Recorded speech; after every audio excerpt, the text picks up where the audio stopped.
கிறிஸ்துவுக்குள் பிரியமான தேவனுடைய ஜனமே, இதோ இந்த வேளையிலே கர்த்தர் புதிய நாளை புதிய வாரத்திலே கொடுத்திருக்கிற அவருடைய பரிசுத்த நாமத்துக்கு கொடான கொடி ஸ்தோத்திரம்.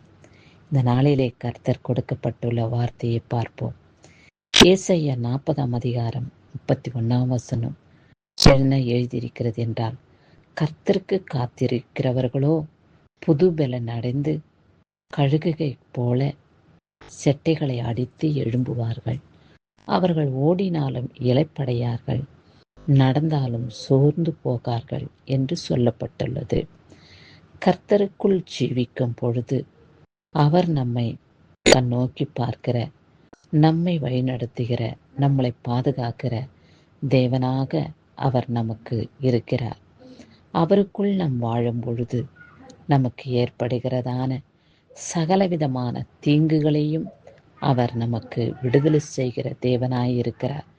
பலவிதமான சோதனை வேதனைகளிலேயும் நாம் மீட்கப்பட்டு அவருடைய ராஜ்யத்துக்கு சித்தமுள்ளவர்களாக வாழ கர்த்தர் நம்மை தகுதிப்படுத்துகிறார்.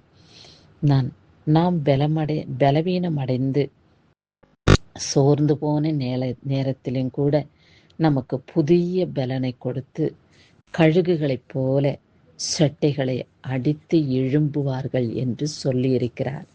நமக்கு புதிய பலத்தையும் ஆரோக்கியத்தையும் சக்தியும் கர்த்தர் நமக்கு கொடுக்கிற தேவனாய் இருக்கிறார். சகலவிதமான காரியங்களிலேயும் நம்மை கர்த்தர் விடுவிக்கிறார், பாதுகாக்கிறார், ஆசீர்வதிக்கிறார் என்று இந்த வசனத்தின் மூலம் நமக்கு வெளிப்பட்டு இருக்கிறது. நாம் ஒருபொழுதும் சோர்ந்து போகாமல், ஒரு நாளும் நாம் பலவீனம் அடையாமல் கர்த்தரையே நம்பி, கர்த்தர் நம்மை நடத்துகிறார், கர்த்தர் நம்மை பாதுகாப்பார், கர்த்தருடைய கரம் நம்மளை தாங்கிக் கொள்ளும் என்ற விசுவாசத்தின் நம்பிக்கையோடு கழுகுகளைப் போல நாம் செட்டைகளை அடிப்போம். கழுகுக்கு இருக்கிற பலன் எவ்வளவு இருக்கிறதோ அவ்வளவு பலத்தையும் கர்த்தர் நமக்கு கொடுக்க ஆயத்தமுள்ளவராய் இருக்கிறார்.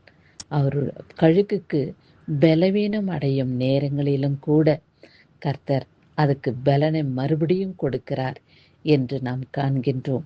அப்பேற்பட்ட பலத்தை கர்த்தர் நமக்கு கொடுத்து நம்மை ஆசீர்வதித்து நம்மை மகிமைப்படுத்தக்கூடிய ராஜாதி ராஜாவுக்கு நாம் எத்தனை ஸ்தோத்திரங்கள் ஏறெடுக்க வேண்டும். நாம் அப்படிப்பட்ட மனிதர்கள் இயேசுவின் நாமத்தினாலே ஓடினாலும் களைப்படையார்கள் என்று சொல்லப்பட்டுள்ளது. நம்முடைய வாழ்க்கையின் போராட்டம் இப்படி இருக்கிறதே, நான் என்ன செய்வேன் என்று நீங்கள் நினைக்க வேண்டாம். கர்த்தர் இந்த வாழ்க்கையின் போராட்டத்திலே நீங்கள் வாழ்ந்து கொண்டு இருந்தாலும் அந்த வாழ்க்கையை கர்த்தர் ஆசீர்வாதமாக மாற்ற வல்லமையுள்ளவராயிருக்கிறார் என்று விசுவாசியுங்கள். அவர்கள் வாழ்க்கையின் போராட்டத்திலே ஓடினாலும் இளைப்படையார்கள், சோர்ந்து போகார்கள் என்று சொல்லப்பட்டுள்ளது.